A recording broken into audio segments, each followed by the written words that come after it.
বাবা ব্যাগ নিয়ে শহরের উদ্দেশ্যে রওনা দিয়েছেন। তখন ছোট ছেলে এসে বাবাকে থামানোর চেষ্টা করছে। আব্বা, আব্বা, আব্বা দাঁড়ান আব্বা।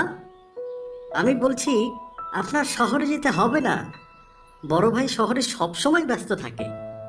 আপনার শহরে যেতে হবে না আব্বা।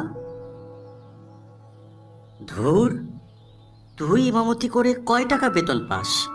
তা দিয়ে তোর সংসারই চলে না।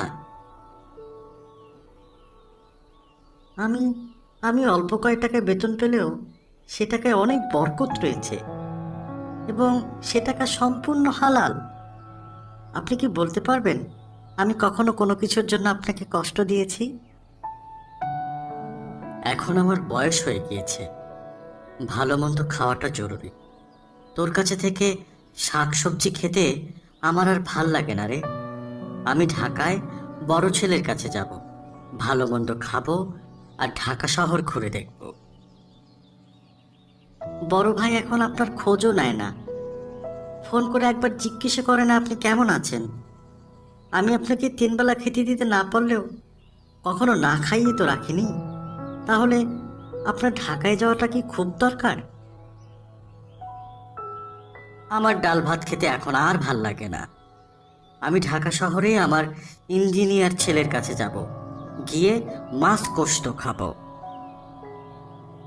আব্বা, আব্বা আমার কথাটা শুনেন।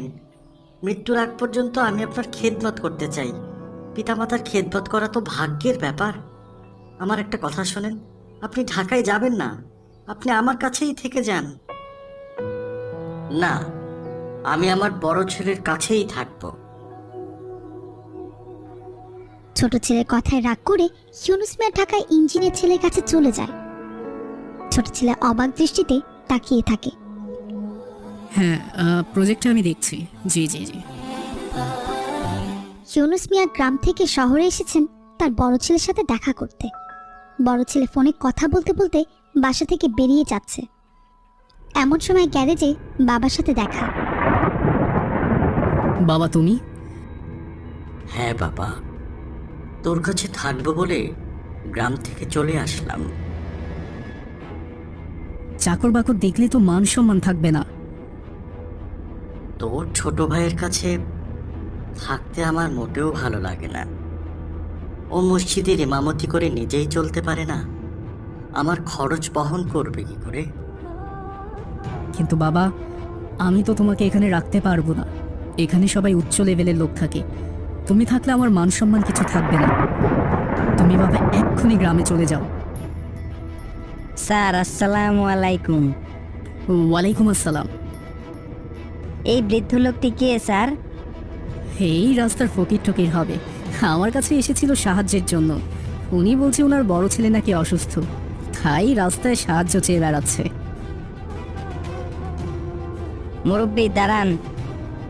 এই কথা শুনে অফিসের কর্মচারী ইউনুস মিয়াকে 200 টাকার একটি নোট হাতে দিয়ে বলে, আপনার বড় ছেলের চিকিৎসা করিয়ে নিন। 200 টাকার নোটটি হাতে নিয়ে ইউনুস মিয়া ভাবতে থাকে, হায়রে সন্তান, যার জন্য জীবনটা দিয়ে দিলাম সে আজ পর করে দিল। ঢাকা থেকে গ্রামে ফেরার পর ইউনুস মিয়া গ্রামের মেঠো পথ ধরে হাঁটছে আর ভাবছে ছোট ছেলের কাছে যাওয়া কি ঠিক হবে। হঠাৎ তার বন্ধুর সাথে দেখা হয়। তুমি না কালে ঢাকায় গেলে, বললে তুমি তোমার ইঞ্জিনিয়ারের ছেলের কাছে থাকবে, তা চলে আসলে কেন? হ্যাঁ, ঢাকায় গেলাম। সে কি অবস্থা!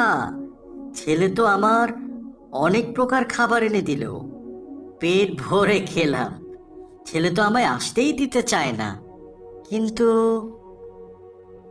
কিন্তু কি? কিন্তু ঢাকায় আমার একটা সমস্যা। গাড়ির আওয়াজ আমার কাছে একদম কেমন যেন অস্বস্তি লাগছিল, তাই গ্রামে চলে আসলাম। হ্যাঁ, তোমার এক ছেলে তো ভালোই প্রতিষ্ঠিত হলো, আর এক ছেলে তো প্রতিষ্ঠিত হতেই পারলো না, কোনো রকমে ইমামতি করে চলছে আর কি। হ্যাঁ ভাই, আমি একটু বাড়ির দিকেই যাই, আমার একটু বিশ্রাম নিতে হবে।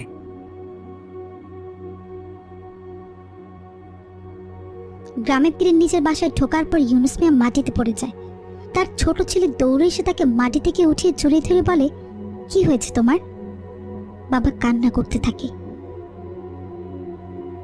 বাবা, দুনিয়াটা বড়ই স্বার্থপর। আর দুনিয়ার নিয়ম হচ্ছে কেউ কাউকে ভালোবাসলে অবহেলার শিকার হতে হয়। আমি জ্ঞান অর্জন করে শিখেছি পিতামাতার মর্যাদা, আর আপনি বড় ভাইকে জ্ঞান অর্জনের মাধ্যমে শিখিয়েছেন টাকা আর দুনিয়ার মর্যাদা। আমি আপনাকে বারবার নিষেধ করার পরেও আপনি বড় ভাইয়ের কাছেই চলে গিয়েছেন। আমার আগেই বোঝা উচিত ছিল।